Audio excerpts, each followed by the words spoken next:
Yo chers Gunners, j'espère que vous allez bien. Aujourd'hui on se retrouve pour faire un débrief sur la semaine d'Arsenal en fait. Parce que oui, j'ai été absent pendant le match, pour le match de Crystal Palace et pour le match de Brighton.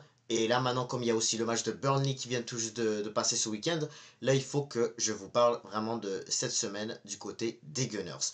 Et pour de vrai, c'est une semaine incroyable qu'on a assisté vraiment, vu que pour l'instant nous sommes dans une très très bonne forme depuis déjà un mois, faut le dire, je dirais, depuis pas mal la saison en général. Si on regarde l'Ostade, bien sûr, nous sommes à 3 buts encaissés, une défaite, un nul, sinon le reste, c'est des victoires. Alors qu'en Première Ligue, on est à la 10e journée, et en tout, je pense qu'on est sur environ 15 matchs sur toute compétition confondue, avec la Ligue des Champions et plus la Carabao Cup.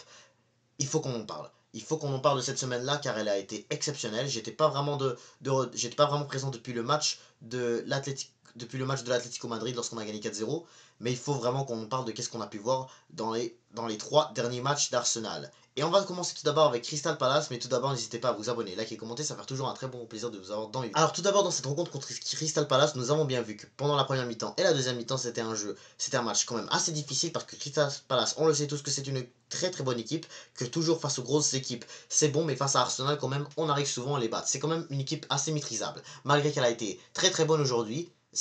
Ils ont eu vraiment du mal à pouvoir mettre un but. Alors que franchement, alors que faut le dire que depuis le début du mois, c'est clairement, alors que pendant ce mois d'octobre, c'était clairement l'un des seuls tirs cadrés qu'on a eu. Je pense, soit si c'est pas le seul du côté de la première ligue. Sinon, personne d'autre en première ligue a pu nous mettre des tirs encadrés. C'était clairement compliqué pour les adversaires. Parce que là, on voit vraiment que sur cette rencontre en général, il y a une très belle démonstration de la part de la défense, car on avait une équipe de Crystal Palace avec un Mateta qui était en feu, un Munoz aussi qui était proche de marquer, mais il y avait hors-jeu. Donc c'est pour ça que ce tir-là qui a été arrêté par David Raya n'était pas un tir cadré, mais aussi c'était un... Mais aussi, en général, cette équipe de Crystal Palace, elle a quand même essayé. Et grâce à notre défense qui a été comme inarrêtable, il n'y a eu aucun but.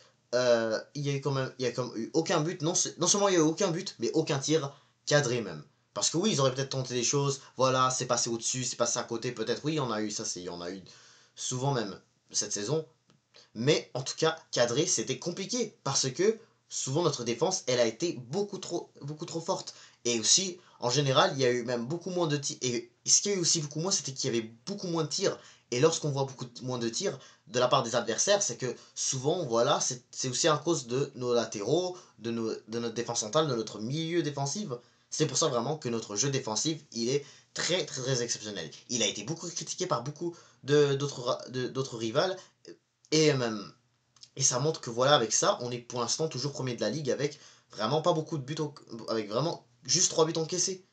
Et c'est ça vraiment et c'est ça vraiment que les gens, soi-disant, se plaignent, ne comprennent pas, mais regarde qu'est-ce que ça fait en fait. Regardez qu'est-ce que ça fait.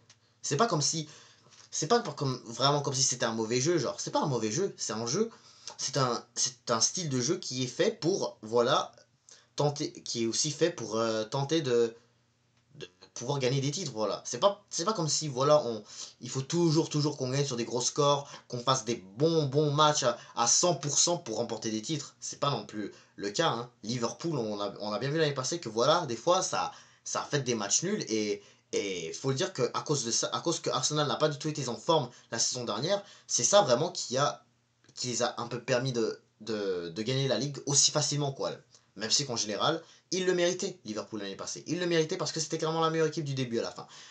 Mais bref, ensuite, pour cette équipe des Gunners, c'est que pour l'instant, face à Crystal Palace dimanche passé, on a bien vu que cette équipe de Crystal Palace, voilà, elle était tout simplement une équipe à ne pas manquer de respect. Alors que clairement, beaucoup de personnes pensaient que, comme exemple, Liverpool ou Chelsea, etc., comme quoi, voilà, ils allaient les battre très facilement. Mais finalement, ce n'était pas aussi facile que tout le monde le pense, voilà. Crystal Palace ont eu du mal. Mais nous, on les a pas du tout sous-estimés et on a réussi à les battre. Et clairement, on est même l'une des seules équipes à aussi à les battre, voilà, avec Everton. Sinon, le reste, on fait soit des matchs nuls, ou soit ils ont réussi à perdre contre cette équipe-là. Et là maintenant, on est. Et là maintenant, tout simplement, cette équipe de Crystal Palace, il fallait bien la maîtriser. Et dans ce match en général, il faut qu'on parle de certains joueurs comme exemple. Le but de Eberechi Eze à la 39e minute, où est-ce que ça a été tiré par une genre de volée, qui a été même très très bien marqué. Son premier but en première ligue, et voilà, il a tout simplement bien mis ce but dans les cages. Où est-ce que, grâce à ce but qui a ouvert le score, voilà, c'est pas mal le but qui nous a donné la victoire. Parce que le reste du match, faut le dire qu'en deuxième mi-temps, avec une très bonne performance de Mosquera qui est rentré parce que Saliba Saliba après une très très grosse solide première mi-temps il s'est blessé. Gabriel il a aussi été énorme lors de ce match où est-ce qu'il aurait pu marquer en deuxième mais ça a été sur la barre. Timber et Calafiori comme toujours ils sont excellents, ou est-ce que d'ailleurs Calafiori avait même comme fait un dribble genre incroyable, ce qu'il a l'habitude de faire dans les derniers matchs. Il faut qu'on parle aussi de celui qu'on parle aussi de son match contre Burnley, mais ça va venir plus tard. Et puis ensuite il y a ce but de Calafiori, et aussi il y a ce but de Calafiori, excusez-moi, il y a aussi cette force de Calafiori, voilà, qui est de tout simplement faire de beaux centres. Timber aussi, il a été magique, où est-ce qu'on voit qu'il récupère très très bien les ballons, il n'a pas peur de la pression, il recule bien les ballons, et aussi il se place très très bien lorsque voilà lorsque voilà c'est les coups de pied arrêtés, ou lorsque c'est les corners et tout, et aussi lorsque David Raya des fois doit kicker le ballon en fait, ou doit juste faire un 6 mètres. Et puis, sinon dans le milieu, Rice aussi a été énorme, Zubimendi aussi c'était très très bon, mais par contre, voilà l'attaque, voilà c'était compliqué un petit peu. Gyökeres bien sûr, ça n'a pas été son match, mais en tout cas, c'était une très très belle performance de la part de Arsenal face à Crystal Palace. C'est tout ce que j'avais à dire sur ce match. Trossard aussi d'ailleurs, j'ai oublié d'en parler de lui, il a été magnifique. Il a d'ailleurs fait beaucoup de... Il a d'ailleurs tenté beaucoup de choses aussi lors de ce match. Et puis ensuite, ceux qui sont rentrés en deuxième mi-temps, il y avait Mosquera, il y avait Lewis Kelly qui eux aussi ont fait de très très bonnes entrées. Et voilà ce qui a aussi vraiment permis à Arsenal de tout simplement gagner lors de ce match qui a été quand même piège. Donc sur ça voilà, on peut être fier de nous parce que contrairement à l'année dernière, c'était carrément des matchs où que souvent on faisait soit match nul, soit parfois même perdait, mais maintenant on évite souvent les matchs, on évite quand même souvent les matchs pièges, hein. Quand on le sait déjà, un match nul et une défaite cette saison, c'est déjà excellent. Et maintenant, il faut qu'on parle de ce huitième de finale de Carabao Cup contre Brighton, où est-ce qu'on a fait pas mal tourner toute l'équipe, sauf un joueur, il s'agit bien de Eberechi Eze. Mais bref, dans cette équipe d'Arsenal qui a affronté Brighton, pourtant, elle a montré de très très belles choses aussi. Et c'est ça vraiment qui me rassure beaucoup avec cette équipe-là, c'est que cette année-là, contrairement aux deux autres saisons précédentes, on n'avait pas beaucoup de joueurs. Et en particulier la saison dernière, lorsqu'on avait plein de blessés comme Saka, Nwaneri, Odegaard, Gabriel, exemple, on n'en avait pas autant de joueurs comme ça. Et les joueurs en général, surtout qu'on a acheté, pas juste ceux voilà qu'on connaissait déjà comme Nwaneri, Lewis Kelly, etc. Je parle des joueurs exemple comme Mosquera, Hincapié, Kepa, exemple. Eux, ils ont fait des matchs quand même très très impressionnants. Et il faut qu'on en parle. Parce que dans ce huitième de finale, lorsqu'on a joué Brighton en Carabao Cup, on a fait tourner tout le monde. Genre tout le monde là presque. Moi là je me suis dit peut-être on allait tourner peut-être au moins de 3 à 5 joueurs peut-être environ. Je sens au moins peut-être Raya, Calafiori, Timber peut-être. Au moins un des deux, au moins soit Saliba soit Gabriel. Un attaquant peut-être on enlève Gyökeres et peut-être Saka on le garde. Mais finalement c'est tout le monde sauf Eze qui a joué en fait. Tout le monde. Enfin, qui a joué. Tout le monde qui a été sur le banc, excusez-moi. Tout le monde a commencé sur le banc. Mais bref, ensuite, mais dans ce match en général, parce que dans cette première mi-temps, faut le dire que ça a été très très très difficile. Brighton en général, excusez-moi. Brighton, on le sait tous que c'est une équipe qui est très très très difficile à jouer pour Arsenal. C'est pas une équipe c'est pas une équipe à prendre à la légère. Et faut le dire que voilà, c'était un match quand même assez ouvert, où est-ce que quand même lors de cette première mi-temps, Brighton était quand même la meilleure équipe. La meilleure équipe, parce que vraiment faut le dire, Brighton avait comme fait un tir, mais voilà, Kepa a pu l'avoir très facilement, mais il y en a un autre, un face à face que Kepa a réussi à ne pas laisser passer clairement. Et puis sinon Il y a d'autres aussi opportunités. D'ailleurs, ça par contre c'était lui qui avait tout simplement qui a tiré complètement mauvais. Voilà, son tir était complètement mauvais. Là, il a même pas essayé de viser, genre. Mais, mis à part ces occasions-là, faut le dire aussi que voilà, Kepa a quand même bien maîtrisé voilà, les frappes de cette équipe de Brighton, comme exemple, il y en avait une autre aussi en deuxième mi-temps qui a été très très bonne. Sinon, Mosquera et Hincapié aussi auraient fait un très très bon travail aussi. Hein. Auraient fait une très bonne job aussi. Hein. Même si que les deux auraient fait quand même une erreur, mais l'autre les ont corrigés. Me souviens qu'en deuxième mi-temps, il y avait Mosquera qui avait comme perdu le ballon. Et si Hincapié ne serait pas là, il y aurait but pour Brighton. Exactement. Et quand il y avait Hincapié, voilà, et Hincapié, voilà, avait fait la même chose. Parce que Hincapié déjà avait bloqué, avait tout simplement empêché Brighton de la mettre. Mais il y avait aussi Hincapié, voilà, qui avait fait comme une genre de paire de balles et tout. Et Mosquera est arrivé vite pour la bloquer. Et ça, ce qui est impressionnant vraiment avec cette défense-là, c'est que vraiment, elle est toujours concentrée. Que ce soit Saliba ou Gabriel, ou Mosquera et Hincapié, no problem. On voit qu'il n'y a aucune différence. Et Lewis Kelly qui a joué sur le côté droit, pas droit mais gauche, et du côté droit c'était qui déjà? Et du côté droit c'était bien sûr Ben White. Ben White aussi, voilà. Et ensuite il y avait Ethan Nwaneri, voilà, qui a été du côté milieu. Lewis Kelly aussi, voilà, faut le dire d'ailleurs, il faut que je parle de Lewis Kelly, exemple. Que d'habitude, on l'a bien vu aussi face à l'Atlético Madrid, mais là face à Brighton, il a très très bien aussi. Il a vraiment pas eu peur de la pression que faisait Brighton de son côté. Il arrivait à contrôler le match. Il avait aucun problème lorsqu'il avait le ballon. Il perdait pas les ballons. Il arrivait à joindre Nwaneri. En fait, il a fait même une très très belle passe à Nwaneri aussi pour le premier but. C'est tout simplement très impressionnant. Ensuite, on avait aussi Eberichi Eze qui a joué avec Nwaneri et Mikel Merino et c'était qui l'autre milieu? Norgard, voilà. Christian Norgard aussi avait très très bien joué, voilà, pour sa première titularisation en tant que Gunners. Il a très très bien fait ça. Ensuite, il avait juste pas très... Lui aussi non plus, il avait pas vraiment peur de la pression. Nwaneri ensuite, il a marqué son premier but de la saison. Il a été tout simplement un patron aujourd'hui, voilà, sans aucun... Il a très très bien joué, vraiment. Je pense qu'il mérite beaucoup plus de temps de jeu. Et c'est pour ça vraiment que récemment, on le voit souvent rentrer dans les matchs. C'est parce que vraiment, il a du talent. Il a vraiment du talent et je trouve vraiment qu'il mérite vraiment d'avoir sa place. Pas nécessairement titulaire, mais qu'il joue souvent. Genre, je veux qu'il joue souvent parce que il a de la créativité. Il a vraiment beaucoup de créativité dans son impact. Et c'est ça vraiment que j'aime de ce joueur-là. Mikel Merino aussi, il avait fait un match aussi de patron lorsqu'on a vu vraiment sa passe vraiment vers Lewis Kelly juste avant qu'il serve Nwaneri. Il a comme genre fait une passe genre comme ça, genre comme si voilà, un genre de crochet là, mais comme je sais pas vraiment comment on appelle ça, mais vraiment Mikel Merino a été exceptionnel lui aussi. Son match vraiment, il est très très très sous-coté à mon avis. Hein. Je dis pas vraiment qu'il est exceptionnel, mais il est sous-coté parce que je trouve que comment il joue parfois là, oui parfois il peut faire des performances pas très exceptionnelles, mais parfois là, mais souvent il te fait des trucs très très incroyables et c'est ça vraiment que j'aime dans cette qualité dans la qualité de ce joueur là et je pense qu'il lui aussi vraiment a besoin de jouer beaucoup plus, tout comme Ethan Nwaneri, voilà. Quand vraiment si je serais Mikel Arteta, voilà, je le mettrais souvent vraiment, je le rentrais très rapidement. Et comme exemple ce qui s'est passé face à Burnley.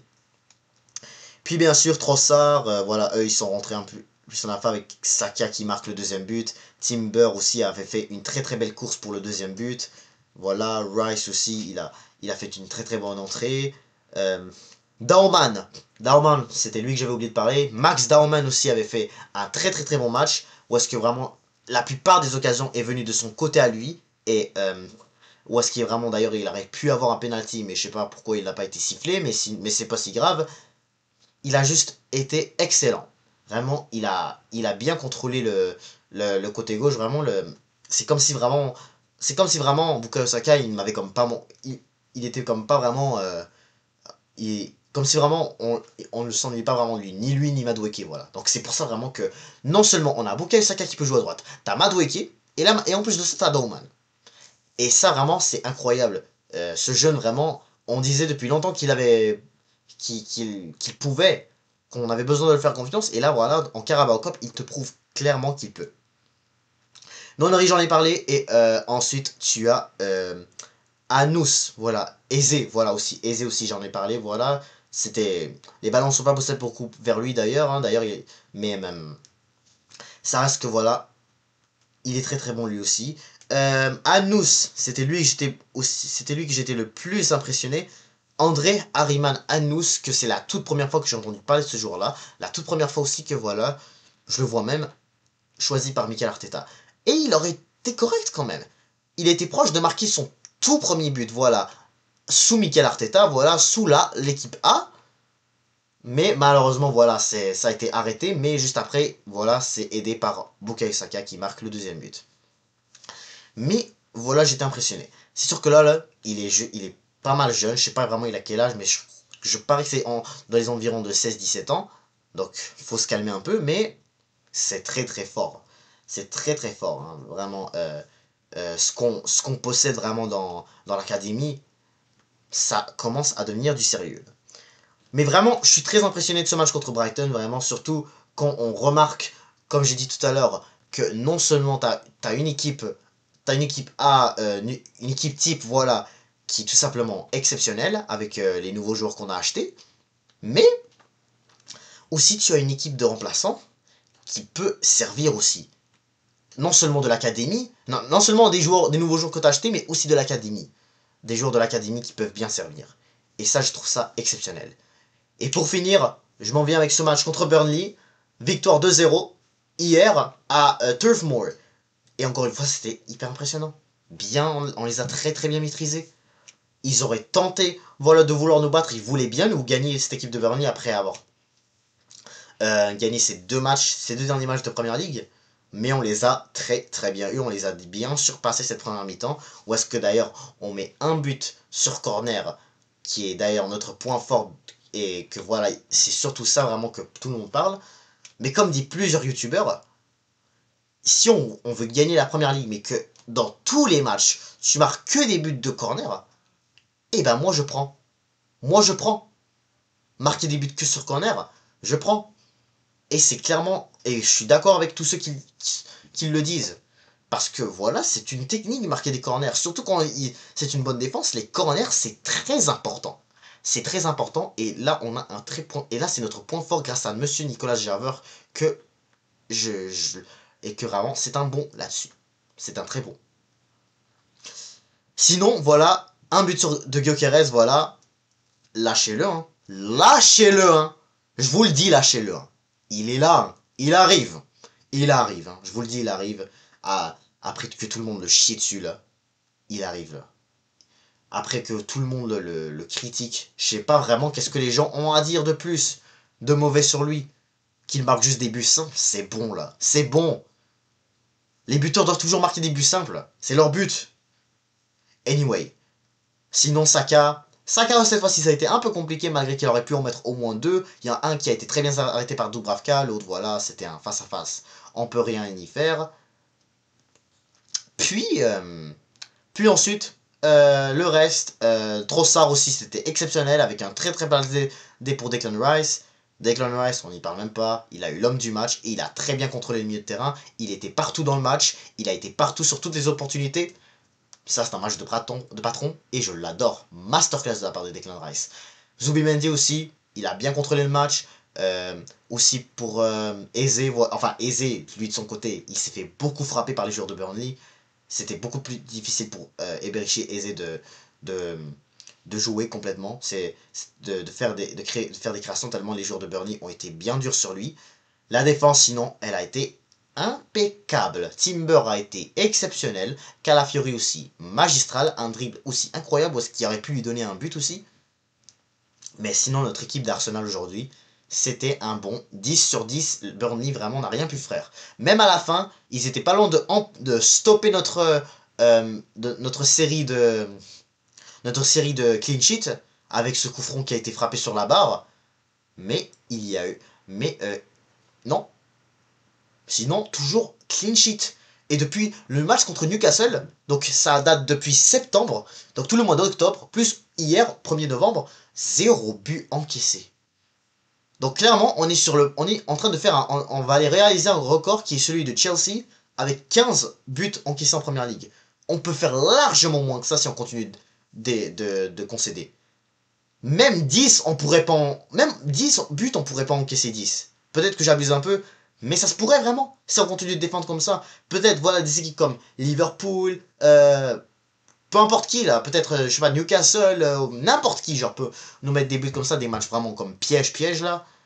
Mais en tout cas, c'était impressionnant hier contre Burnley. Et là, surtout après ce qui se passe en Première Ligue, voilà, il y a il y a Liverpool qui a comme chuté, voilà, après alors qu'ils se sont fait éliminer de la Cup, voilà, et puis City, bien sûr, voilà, ça peut faire des défaites, ça peut faire des matchs nuls. On l'a vu face à Villa, même si que voilà, récemment, ça continue de gagner, ça se remet à gagner. Aujourd'hui, ils ont battu Bournemouth, exemple, et tout. Mais cette fois-ci, là, cette année-là, on en profite de quand City chute et quand Liverpool chute. On en profite, là. Et il faut qu'on continue d'en profiter de gagner ces matchs-là pendant que les autres, ils sont en train de chuter, là. Et c'est ça qui est excellent, là. Donc ça se pourrait que, exemple, là, lorsque City et Liverpool vont s'affronter, là, ça se pourrait que peu importe le gagnant, et ça serait encore mieux si ça serait match nul, comme ça on pourra continuer de s'éloigner de la première ligue, dans la première ligue, derrière ces deux-là, en fait. On pourrait continuer à s'éloigner là si on bat Sunderland. Ça pourrait être vraiment excellent et ça pourrait encore motiver plus l'équipe. Et il faut qu'on soit motivé, parce que c'était le cas en 2022-2023 lorsqu'on était genre à 8 ou 9 points devant Manchester City, mais malheureusement, je sais pas ce qui s'est passé, mais on les a comme laissé revenir. Il ne faut pas qu'on fasse la même chose. Et je pense qu'on peut le faire là. Et on n'a pas le choix là, il faut qu'on le fasse. Mais bref, voilà, c'était tout, c'est pour revenir sur cette semaine-là, pour rattraper un peu mon retard que j'avais après avoir ne pas débriefé deux matchs environ, voilà, Crystal Palace plus Brighton.